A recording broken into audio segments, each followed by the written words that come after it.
welcome back once again to the Imaginary Gallery. It is TJ, your host. We are going through a list of warning signs for the origins of abuse, or how abuse begins, section from Lundy Bancroft. Why does he do that? Inside the minds of angry and controlling men or women or children. Next on the list, he or she treats you differently around other people. Adult abusive people tend to put on a show of treating their partners like golden beauty when anyone is watching, reserving most of their abuse for times when nobody else is around. In teenage abusers, the opposite's often true. It may be rude and cold with him or her in front of others to impress the friends of how in control or cool it is, but it's somewhat nicer when they are alone together. Next would be he or she appears to be attracted to vulnerability. One way that this warning sign manifests itself is in cases when somebody is attracted to partners who are much younger than he or she is. Why, for example, does a 22-year-old person pursue a 16-year-old adolescent? Pedophile. Because it is stimulated and challenged by her or him? Question mark. Obviously not. They are completely at different developmental points in life with a dramatic imbalance in their levels of knowledge and experience. This abusive person is addicted to power and seeks a partner who will look up to it with awe and allow it to lead him or her.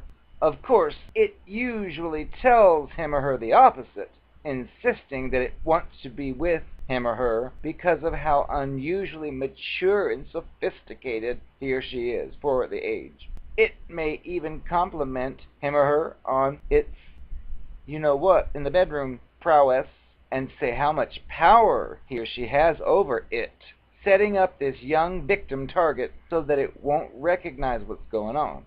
Even without a chronological age difference, some abusive people are still drawn to partners who have less life experience, less knowledge, or very little self-confidence, and who will end up looking up to this mentor/teacher.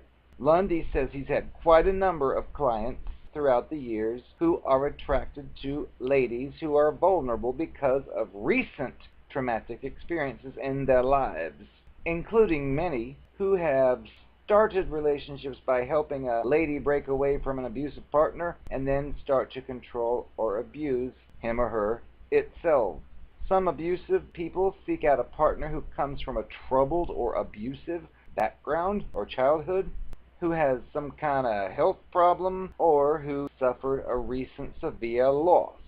And these creatures present themselves as rescuers. Be alert for the person who seems to be attracted to power imbalances.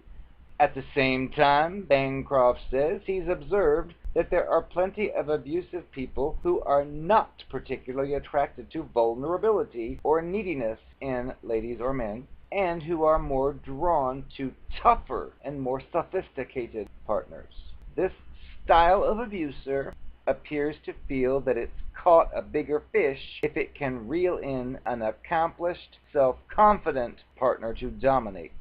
In the box, Bancroft goes through a summary of the different warning signs of abuse, which I'll cover very quickly. It speaks disrespectfully about its former partners. It's disrespectful towards you. It does favors for you don't want, or puts on such a show of generosity it makes you feel uncomfortable. It's controlling. It's possessive. Nothing is ever its fault. It's self-centered. It abuses drugs or alcohol. It pressures you for sex. It gets serious too quickly about this relationship. It intimidates you when it's angry. It has double standards. It has negative attitudes towards men/women. It treats you differently around other people, and it appears to be attracted to vulnerability. Now, Bancroft tells us that no single one of these warning signs is a sure sign of an abusive person, with the exception of the physical intimidation. Many non-abusive people may exhibit a number of these behaviors to a limited degree. What then should someone do to protect him or herself from having a relationship that turns abusive. Lundy tells us that although there's no foolproof solution, his best plan he has to offer is: number 1, make it clear to this person as soon as possible which behaviors or attitudes are unacceptable to you and that you cannot be in a relationship with this person if they continue. Number 2, if it happens again, stop seeing this person for a substantial period of time. Do not keep seeing it with the warning that this time you will really mean it, because it'll probably interpret that to mean that you don't mean it or that you're a pussy willow. Number 3, if it happens a third time, or if it switches to other behaviors that are other warning signs, chances are great that it's got an abuse problem. If you give it too many chances, you're likely to regret the whole thing later. Finally, be aware that as an abusive person begins to slide into their sick habits of abuse, it believes that you are the one who's changing. Its perceptions work this way because it feels so justified in its actions that it can't imagine the problem could possibly be with it. All it notices is that you don't seem to be living up to the image of the perfect, all-giving, differential partner.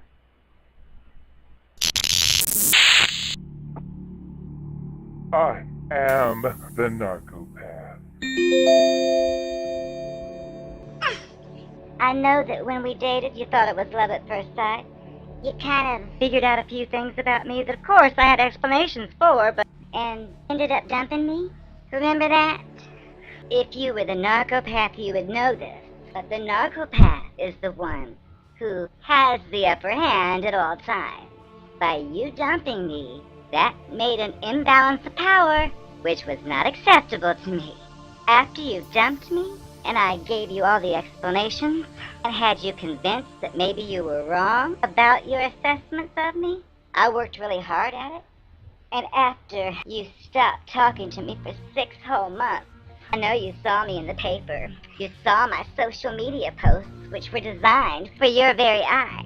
It worked. I put fake confessions on there about how broken I was and how misunderstood I've been. Plus, I put some pretty good teeth shots of me in there. I knew that would get your attention. What ended up happening was you bought it. And 6 months later, you were calling me again. You wanted to get together just for a coffee. Innocent, but I know what that meant. And of course, we ended up in the bed afterwards, as expected. You're so predictable.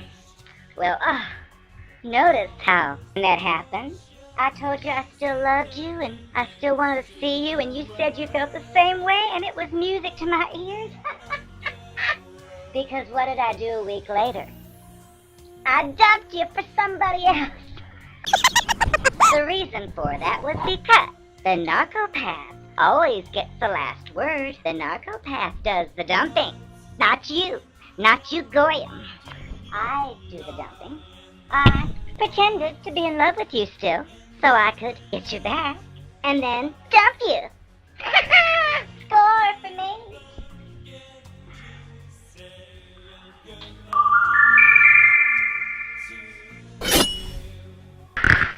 I am the Narcpath,